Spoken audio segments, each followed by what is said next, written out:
Assalamualaikum warahmatullahi wabarakatuh. Bismillahirrahmanirrahim. Alhamdulillahirabbil alamin wassalatu wassalamu ala asyrafil anbiya wal mursalin sayyidina maulana Muhammad wa ala alihi wa ashabi ajmain. Amma ba'du. Selamat bertemu kembali dengan saya Muhammad Ajib di channel Kampung Ilmu. Channelnya orang-orang yang tidak lelah mencari ilmu.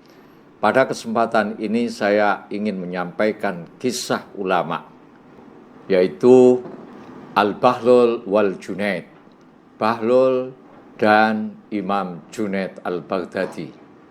Al-Imam Junaidi Al-Baghdadi merupakan salah seorang pembesar sufi terkemuka yang pernah hidup di kisaran abad ke-8 hingga 9 Masehi.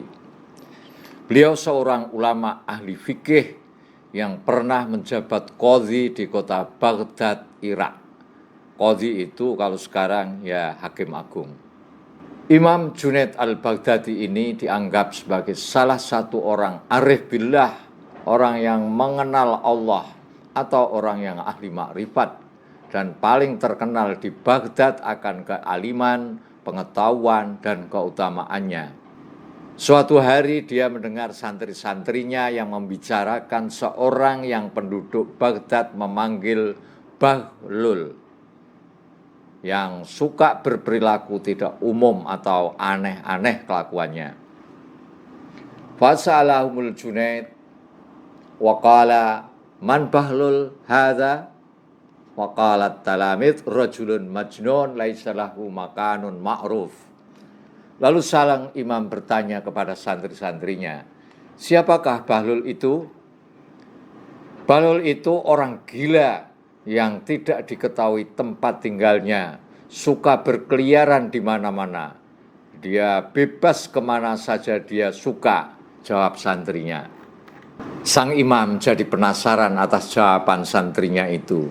Dan Syekh Junaid ingin sekali melihat Bahlul secara langsung dan dari jarak dekat orangnya itu macam apa. Lalu pergilah sang imam bersama santri-santri untuk mencari Bahlul. Akhirnya ada beberapa santri yang menemukan Bahlul sedang duduk santai berteduh di bawah pohon seolah-olah tidak ada beban di raut wajahnya. Santri lalu berkata kepada Bahlul, "Hai Bahlul, Syekh kami ingin bertemu kamu. In kana li syaihikum ma'i hajatun falyati huwa ilayya." Bahlul pun menjawab, "Jika syekhmu butuh kepadaku, seharusnya dia yang datang kepadaku, bukan kok aku malah suruh datang kepadanya." Santri-santri terdiam. Santri-santri lalu kembali menemui Syekh dan menyampaikan ucapan Bahlul. In kana li syaihikum ma'i hajah falyati huwa ilayya. Jika syekhmu butuh kepadaku, seharusnya dia datang kepadaku. Mendengar jawaban Bahlul yang disampaikan santrinya, Syekh Junaid membenarkan Bahlul. Syekh Junaid mengatakan kepada santrinya, "Qala innal haqqa ma'ahu." Bahlul benar. Lantas pergilah sang imam bersama santri-santrinya ke tempat Bahlul berada. Setelah mengucapkan salam, lalu duduk dan berbasa-basi sebentar. Tiba-tiba Bahlul bertanya kepada Syekh, "Siapa kamu?" "Saya Junaid Al-Baghdadi," jawab Imam Junaid Al-Baghdadi. "Apa pekerjaanmu?" tanya Bahlul lagi. "Aku membimbing dan mendidik murid-muridku ini dan masyarakat umum," jawab Imam Junaid Al-Baghdadi yang menegaskan beliau adalah seorang guru dan ulama besar. Mendengar jawaban Syekh seperti itu, Bahlul tersenyum simpul atau tersenyum sinis. Seraya berkata, "Kalau begitu, kamu pasti tahu adab makan," tanya si Bahlul. "Ya, aku tahu," jawab Imam Junaid Al-Baghdadi dengan tegas dan mantap. "Bagaimana caranya?" tanya si Bahlul seolah-olah ingin ngetes. "Aku memulai makan dengan mengucapkan bismillah, Lalu aku makan makanan sedikit demi sedikit dan aku menikmatinya dengan penuh syukur kepada Allah. Setelahnya itu aku mengucapkan alhamdulillah. Nahadul bahlul minal ardi wa qala kaifa tahdin nas ya syekh wa antala ta'rif hatta ada bita'amik. Mendengar jawaban Syekh Junaid, Bahlul langsung bangkit dari duduknya dan pergi sambil berkata, ternyata kamu belum mengetahui adab makan. Bagaimana mungkin kamu ini bisa memberi bimbingan, mengajar santri dan masyarakat umum, sementara kamu tidak tahu adab makan? Jawab si Bahlul sambil ngeloyor pergi meninggalkan imam. Imam Junaid memanggilnya, hei, jangan pergi dulu. Teriak keras sang imam memanggil Bahlul yang tetap cuek seperti biasanya. Faqalat talamid ya syekh hadza majnun. Lakin al-Junaid la ya'taqid bi annal Bahlul majnun. Muridnya berkata, ya syekh, dia ini laki-laki gila, biarkan saja syekh.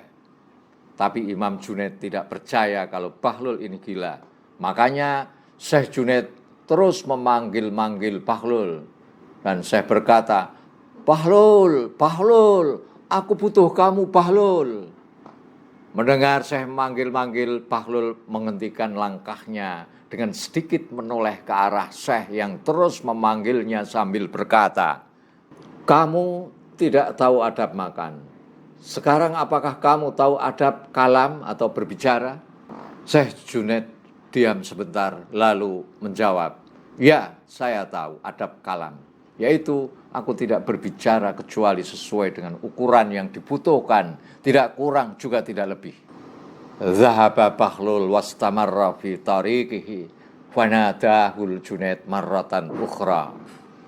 Mendengar jawaban Syekh seperti itu, langsung Bahlul kabur meninggalkan Syekh Junaid dalam keadaan termangu. Lalu Syekh segera membuntuti sambil memanggil-manggil, Bahlul, Bahlul, ya Bahlul. Bahlul mendekat lalu mengatakan, sudah jelas bagiku, kamu itu tidak tahu adab makan. Dan sekarang aku tahu kamu tidak tahu adab kalam. Terus apa yang engkau inginkan dari aku? Waqalat talamid li ustadihim Junaid, ya syahadar rajul majnun, fama tantazir min majnun aktsara min dzalik. Melihat Syekhnya terus memburu Bahlul, santri-santrinya berkata kepada Syekh Junaid, ya Syekh, sudahlah, dia ini laki-laki gila. Apa yang dapat saya harapkan dari si gila ini? Diam! Meskipun dia gila seperti kata kalian, saya tetap ingin mendengar apa yang akan dia katakan. Teriak Syekh Junaid dengan sedikit jengkel kepada santri-santrinya. Syekh Junaid tidak pedulikan ucapan santri-santrinya yang mengatakan Bahlul laki-laki gila. Syekh terus mengikuti Bahlul, namun Bahlul terus berusaha menjauh dan semakin jauh. Dengan suara yang ditinggikan dan memelas, Syekh memanggil-manggil Bahlul terus. Bahlul, tunggu Bahlul, Bahlul.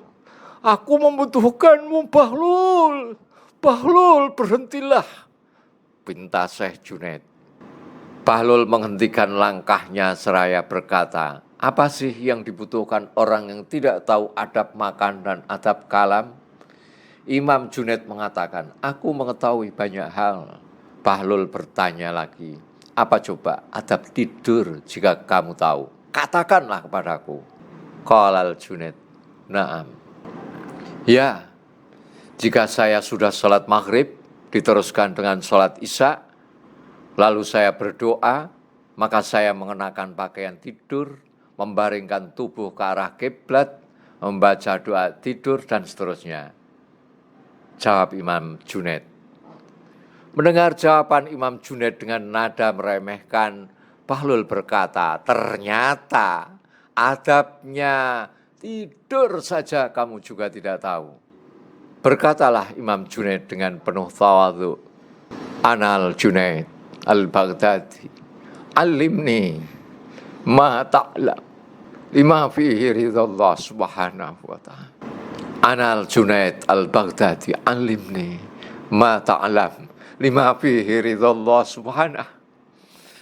Berkatalah Imam Junaid dengan penuh tawadhu, saya Al-Junaid, sudilah kiranya Tuhan mengajarkan kepadaku apa saja yang Tuhan ketahui yang dapat menyebabkan datangnya ridha Allah kepadaku.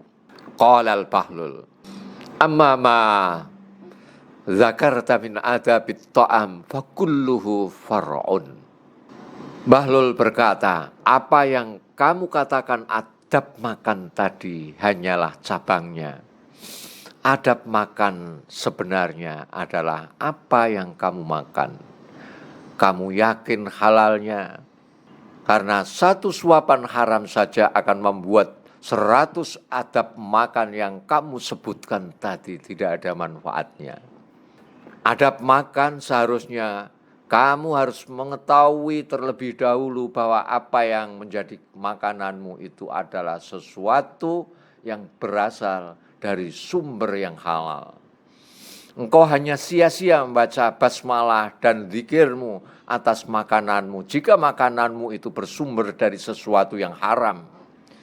Adab makan, kau harus memastikan makananmu itu berasal dari harta yang halal. Barulah engkau makan dan mengucapkan basmalah. Wa amma adabul kalam fa innahu la budda min taharati qalbika wa sifai niyatik. Bahlul lalu mengatakan, adab kalam ialah, adab berbicara ialah menyampaikan kalam dengan hati yang suci dan niat yang tulus. Tidak ada motif apapun kecuali demi kebaikan. Dan kalammu hanya mencari ridho Allah semata, bukan lainnya. Dan hindarilah lahwal hadis atau omongan-omongan yang tidak ada gunanya. Karena omongan yang tidak berguna, omongan yang sia-sia itu dapat menarikmu ke lembah neraka dan kebinasaan besok di hari kiamat. Adab bicara, kau harus memastikan bicaramu berasal dari hati yang bersih. Sia-sia saja kamu bicara tentang pengajaran nasihat agama, bicara tentang Al-Quran maupun hadis, bicara tentang ilmu pengetahuan, tentang akhlak, sedangkan hatimu dipenuhi rasa dendam, penuh hasut, iri, dengki, serta kemunafikan. Wa amma adabun naum, adapun adab tidur yang kamu sampaikan tadi, itu hanyalah cabang dari adab tidur. Adapun adab tidur yang sejati, yang sebenarnya adalah engkau tidur dengan hati yang kosong dari cinta dunia, tidak membawa hasut, tidak dongkol, dan tidak menyimpan permusuhan terhadap sesama saudara seiman, dan terus-menerus berzikir sehingga lelap dalam tidur.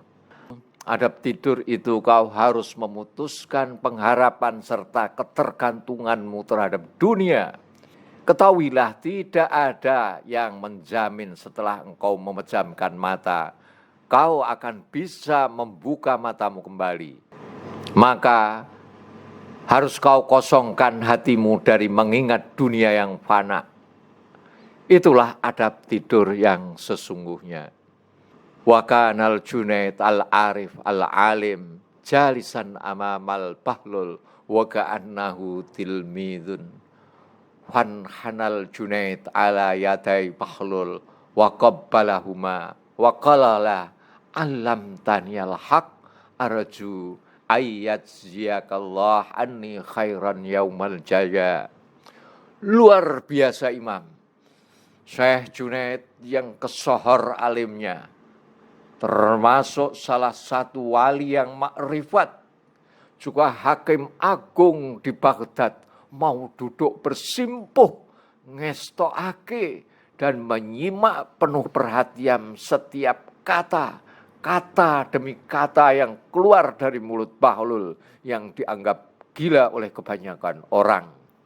Persis seperti seorang murid sekolah. Dan memang saat itu Imam Junaid memposisikan dirinya sebagai murid Imam Junaid lalu membungkukkan kepalanya guna mencium kedua tangan Bahlul dengan hangat oleh Imam Junaid al-Baghdadi seraya berkata, "Alam taniyal haq, panjenengan telah mengajarkan kebenaran kepadaku. Semoga Allah membalas panjenengan dengan sebaik-baik pembalasan pada hari manusia menerima balasan atas amal perbuatannya." Sahabat Kampung Ilmu yang berbahagia, menurut cerita, pertemuan Imam Junaid dengan Bahlul inilah yang kemudian membawa Syekh Junaid menjalani jalan sufistik. Dalam dunia sufi, Junaid dikenal sebagai seorang sufi yang memiliki martabat kewalian yang tinggi. Dari pengajaran si Bahlul yang tampak seorang gila itulah Al-Imam Junaid al-Baghdadi mulai menyadari kekurang sempurnaan ilmunya. Setelah itu Imam Junaid al-Baghdadi mulai mendalami ilmu tasawuf guna memahami serta menyingkap hakikat-hakikat batin yang tidak ia dapatkan dari keilmuan sebelumnya. Dari cerita ini ada banyak pelajaran yang dapat kita petik. Yang pertama, bahwa Imam Junaid al-Baghdadi itu orangnya tawadhu kepada siapapun meskipun terhadap orang gila. Yang kedua, Imam Junaid al-Baghdadi itu orangnya selalu ingin menambah ilmunya meskipun harus berguru kepada Bahlul. Maka channel Kampung Ilmu itu slogannya, channelnya orang-orang yang tidak lelah mencari ilmu. Jadi niru Syekh Junaid al-Baghdadi. Yang ketiga, di balik aturan syariat atau setiap aturan syariat itu ada pesan moral. Di seluruh ajaran-ajaran agama, perintah-perintah agama itu pasti mengandung pesan moral, pasti ada kebaikan. Silakan dikembangkan sendiri. Semoga kisah singkat ini bisa menjadi pemantik kesadaran kita. Sampai di sini dulu, semoga bermanfaat. Assalamualaikum warahmatullahi wabarakatuh.